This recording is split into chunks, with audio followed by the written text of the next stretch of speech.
journal vous est offert par le FPI, Fonds des promotions de l'industrie, votre partenaire privilégié pour la réussite de vos projets.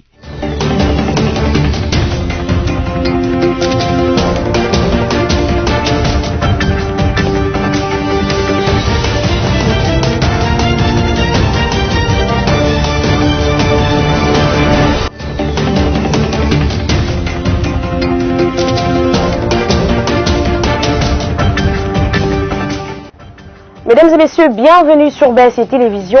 Tout de suite, le titre de l'actualité de ce journal. Le chef de l'État Félix Tshisekedi a demandé de l'aide à la France pour faire face au groupe de rebelles islamistes dans la partie orientale de la RDC. Et puis, un incendie s'est déclaré mardi 27 avril au port public de Kalemi aux environs de 15 heures locales. Il s'agit d'un boat de transport de carburant qui a pris feu sur les eaux du lac Tanganyika.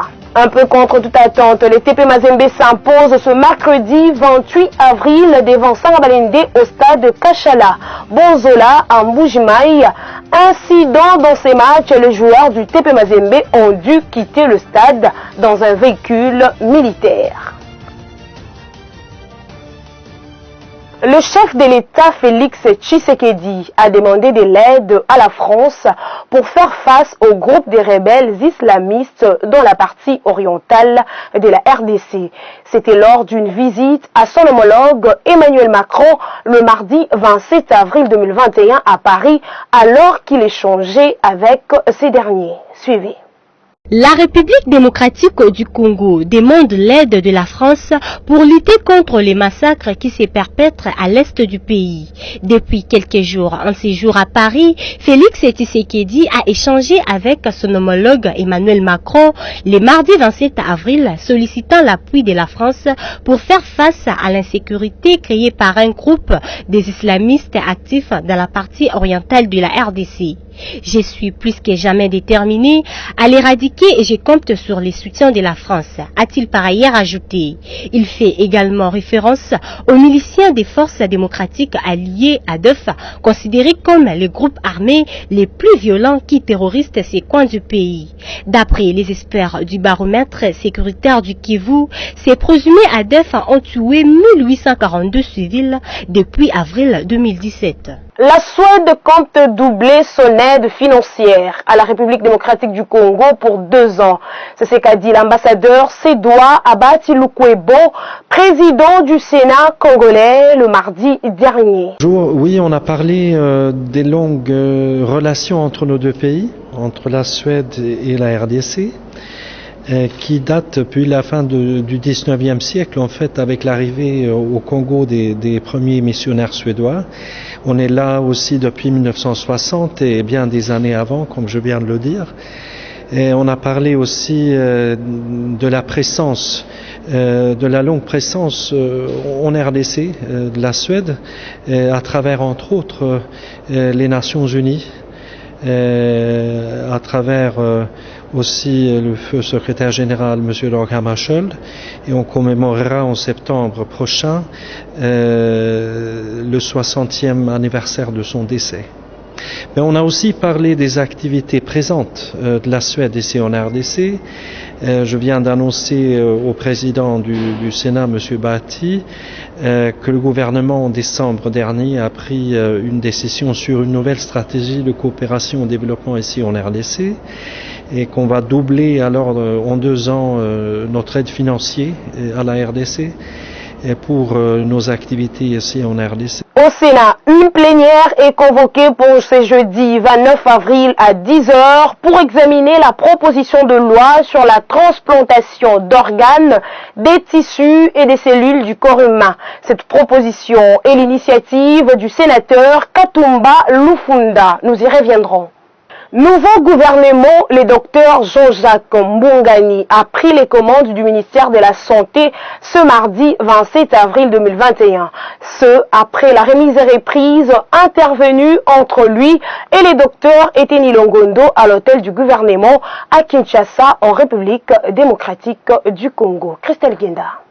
Après avoir pris ses fonctions à la tête de cette institution, le nouveau ministre de la Santé, Jean-Jacques Mbungani, a d'abord rendu grâce à Dieu qui a permis sa nomination. Il a aussi exprimé sa gratitude au président de la République et au Premier ministre pour la marque de la confiance qu'ils ont manifestée à son endroit. De son côté, le ministre de la Santé sortant a exposé le défi qui attendent son successeur, notamment les épidémies, avant de lui souhaiter bonne chance. Par ailleurs, Jean-Jacques Mbungani a promis d'améliorer la couverture sanitaire universelle qui est l'une des priorités du gouvernement Samalou Kondé et de s'enfoncer de mettre non seulement à l'humanisme mais aussi le sérieux dans le travail afin que tout le défi soit relevé et aussi donner la santé pour tout le Congolais. Ici est de signaler que le numéro 1 de la santé fait partie de 56 membres du gouvernement Samalou Kondé nommés le 12 avril par les présidents de la République Félix Tshisekedi. Ils ont été investis lundi dernier à l'Assemblée nationale. Dans le même registre, le vice-premier ministre de la fonction publique a pris officiellement les commandes de son ministère le mardi 27 avril 2021 après la remise et reprise avec son prédécesseur Yolande Ebondo. Dans son discours après la remise et reprise du mardi 27 avril, le numéro 1 de la fonction publique, Jean-Pierre Liaou, a félicité le chef de l'État Félix-Antoine Tshisekedi pour avoir hissé son ministère au rang des vice-primatures. Remercier très vivement le président de la République, chef de l'État, son Excellence Félix-Antoine Tshisekedi Chilombo, pour la confiance qu'il a daigné placer sur mon état. Évidemment, ces remerciements s'adressent également au Premier ministre, chef du gouvernement, M. Jean-Michel Samalou Kondé. Je ne ménagerai aucun effort pour pouvoir être à la hauteur de cette confiance. Évidemment, l'heure n'est pas au discours,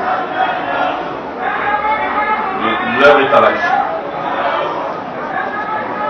Dès demain, je me mettrai à l'œuvre pour essayer de poursuivre, Madame la ministre, la tâche que j'hérite de vous. Cependant, Jean-Pierre Liaou a promis également de donner le maximum pour doter les pays d'une administration à la hauteur de sa grandeur. J'ai l'intime conviction, et j'en suis sûr, Madame Yolande aussi, que la fonction publique doit retrouver sa noblesse et son prestige.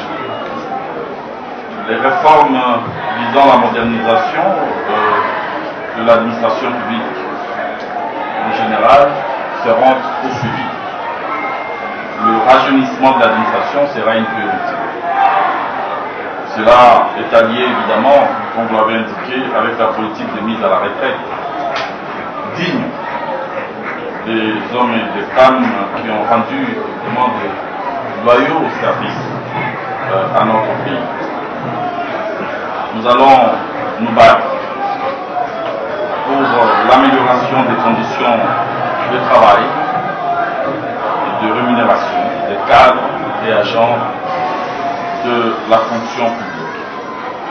Rappelons que le gouvernement Samalou Kondé a été investi le lundi 26 avril 2021 à l'Assemblée nationale après la présentation de son programme devant les députés nationaux. Dans l'actualité également, l'ancien ministre de l'enseignement primaire, secondaire et technique, Willy Bakonga, arrêté à Brazzaville le 20 avril 2021, a été extradé à Kinshasa mardi 27 avril.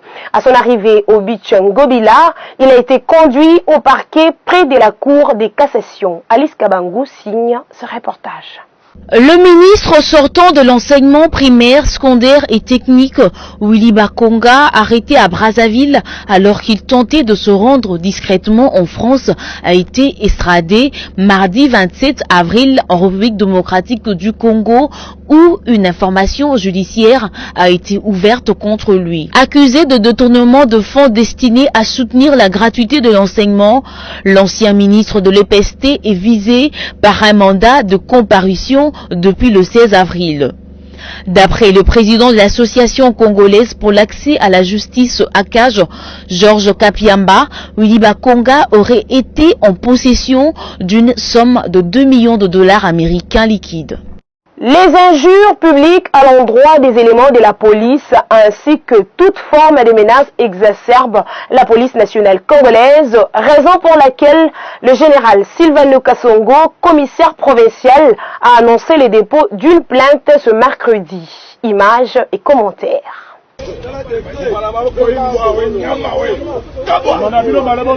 La police de la ville-province de Kinshasa porte plainte contre un dénommé Tis Mumba et Paul Mumba qui, dans une vidéo qui circule sur les réseaux sociaux depuis mardi dernier, ont proféré des menaces, voire même des insultes contre les forces de l'ordre sur le boulevard des 30 Juin dans la commune de la Gombe pendant les heures du couvre-feu.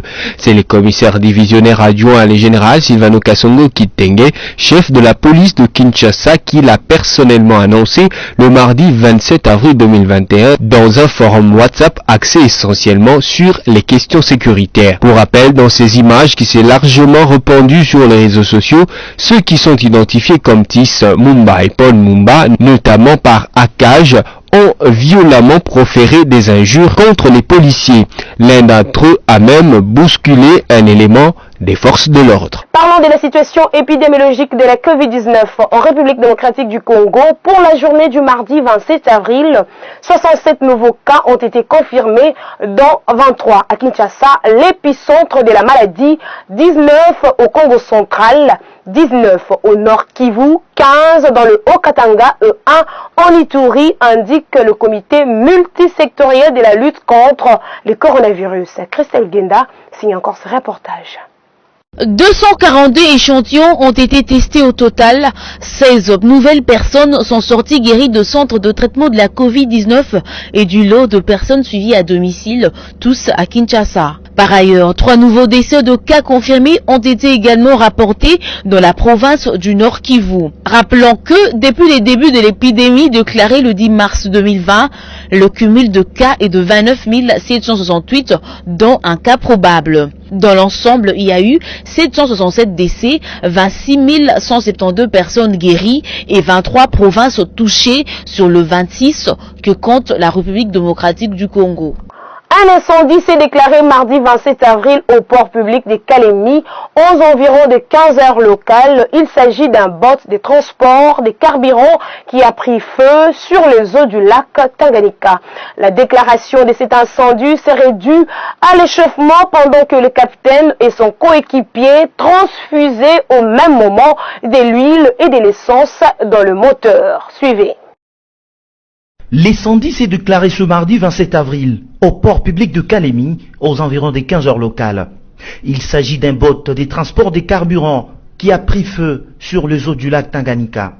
La déclaration de cet incendie serait due à l'échauffement pendant que le capitaine et son coéquipier transfusaient au même moment de l'huile et de l'essence dans le moteur. Une grande quantité de litres d'essence qui contenait cette petite embarcation ont brûlé, dégageant feu et fumée.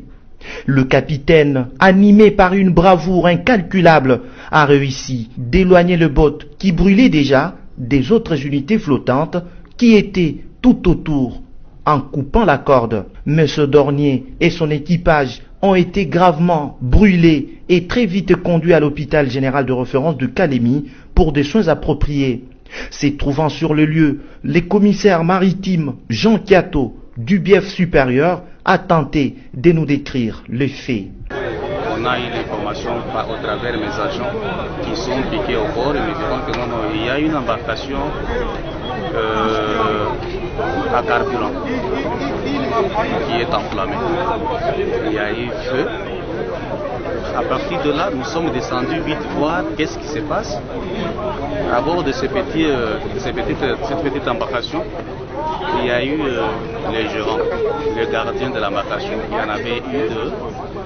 Il y a le premier qui a connu quand même, qui a eu des blessures, des fractures, ainsi que son second. Mais ils sont vivants. Mais malheureusement, les bottes étaient consumées totalement.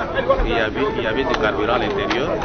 Et à part ça, des bottes totalement...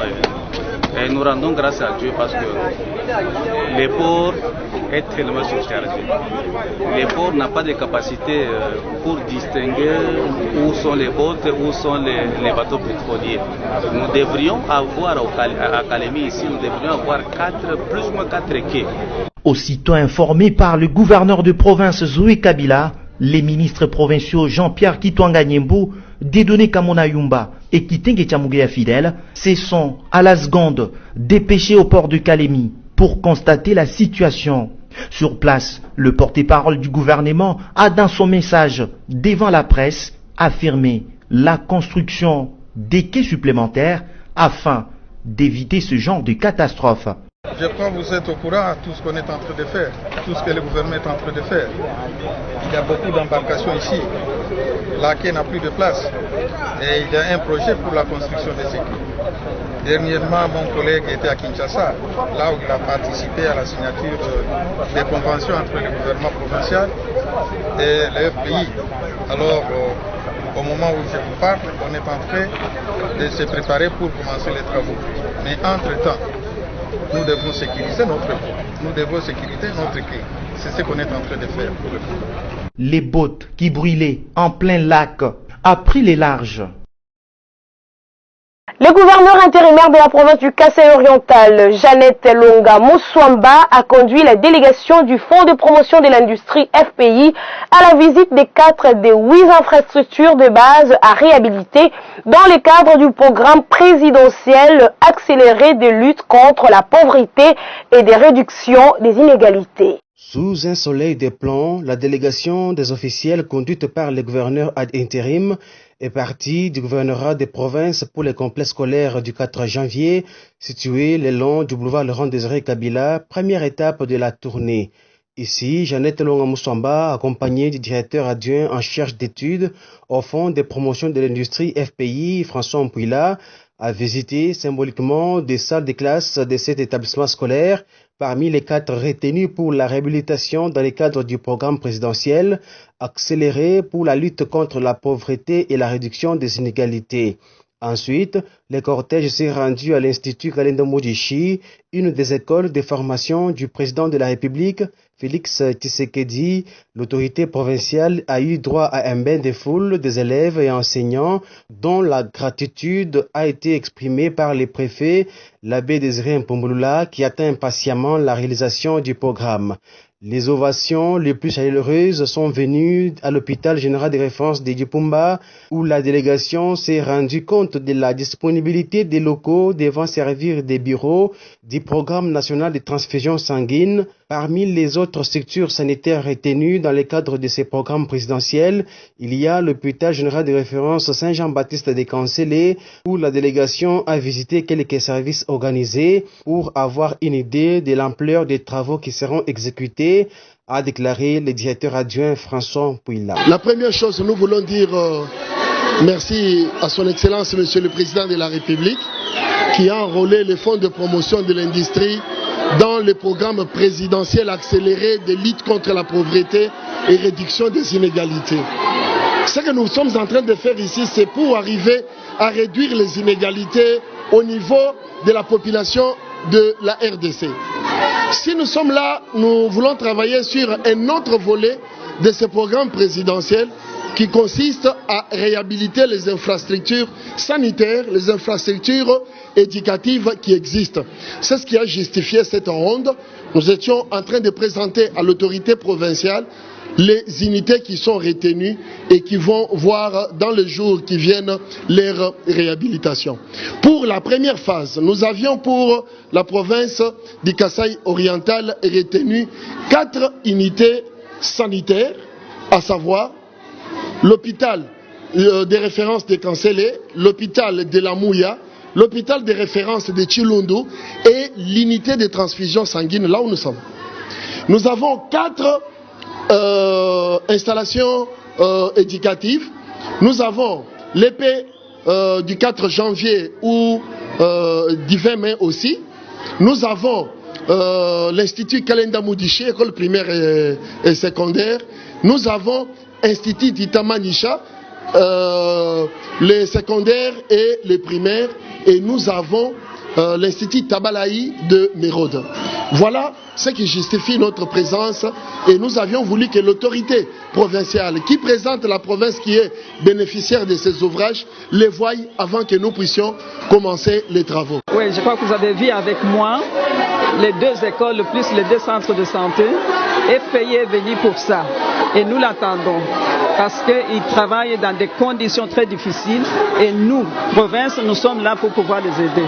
Je crois que ce n'est pas le moment, il est venu et nous attendons. Comme il va laisser les techniciens pour faire le travail et on va pouvoir regarder ce qu'ils vont faire et nous les attendons.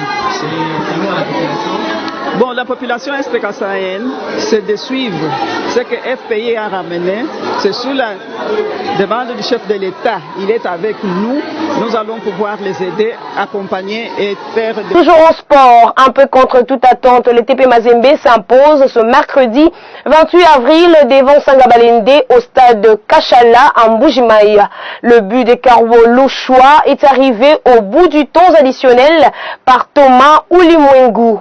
Incident dans ces matchs, les joueurs du tout-puissant Mazembe ont dû quitter le stade dans un véhicule militaire. C'est enfin cet avant-midi que le premier match de la double confrontation entre le tout-puissant Mazembe et Sangabalende s'est joué au stade de Kachala Bonzola à Mbujimaï. L'unique but du tout-puissant Mazembe de la rencontre a été marqué par l'attaquant Thomas Oulimwengu au bout du temps additionnel de ce match fermé et très serré. Alors que le pronostic ne donnait pas les corbeaux vainqueurs de la rencontre, ils ont créé la surprise en battant les 100 et or de Mbujimaï à domicile. Cette précieuse victoire du tout-puissant Mazembe le relance dans la course pour le titre, même s'il faut encore attendre l'issue de l'acte 2 de cette double confrontation dans cette 26e édition de la Vodacom Ligue 1. Duel qui va se jouer au stade tout-puissant Mazembe de la Kamalondo à Lubumbashi. Note noire au terme de cette rencontre, les joueurs de tout-puissant Mazembe ont dû quitter le stade à bord d'un véhicule militaire étant donné les menaces dont ils ont été l'objet. Le tout-puissant Mazembe passe provisoirement en tête avec 51 points, plus 34 de différence de but après 24 duels, alors qu'Omaniema Union occupe la 2e place avec 50 points, plus 18 de goal average au terme des 23 rencontres, et l'AS Vita Club la 3e place avec 49 points, plus 23 après 21 rencontres. Et voilà, mesdames et messieurs, place à présent à la revue de presse rendue par Samy Bossongo.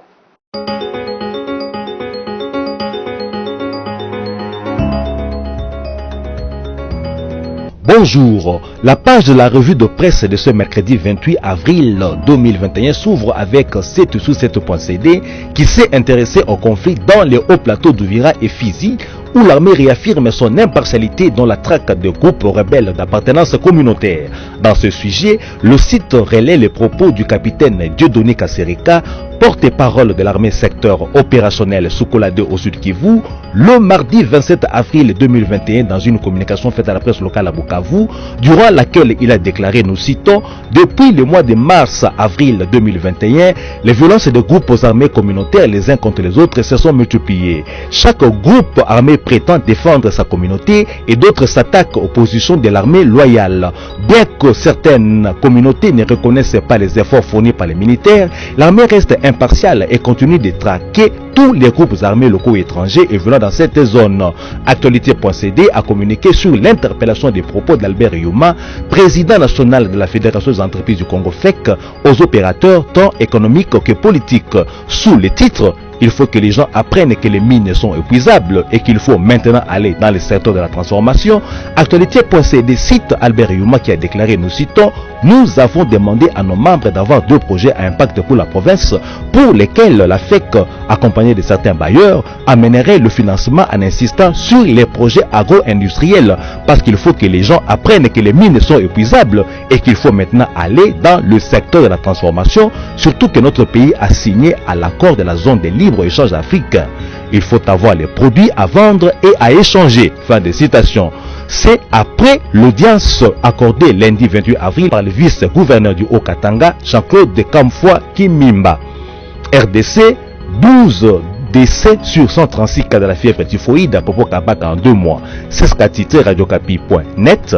Le site onusien renseigne quant à ce que depuis le mois de février, selon la précision du docteur Didier Tchikissa, ministre provincial de la Santé, la zone de santé de Popo Kabaka a commencé à enregistrer plusieurs cas suspects de la fièvre typhoïde avec un pic à partir de la 2e quinzaine du mois de mars dernier et que l'insuffisance en eau potable serait à l'origine de l'augmentation des cas de cette maladie de main sale enregistrée dans cette partie du pays. C'est tout pour la revue de presse de ce jour.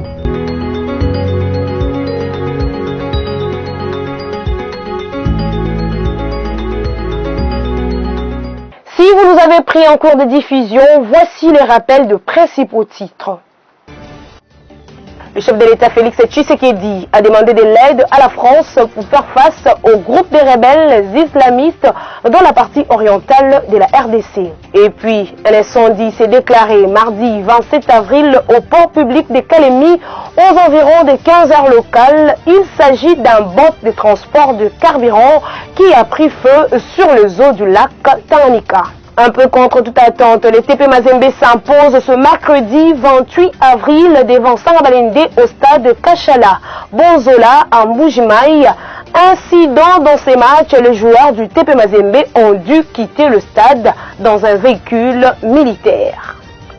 Mesdames et messieurs, ce journal est complètement terminé. Merci à vous de l'avoir suivi, mais surtout, restez-nous fidèles.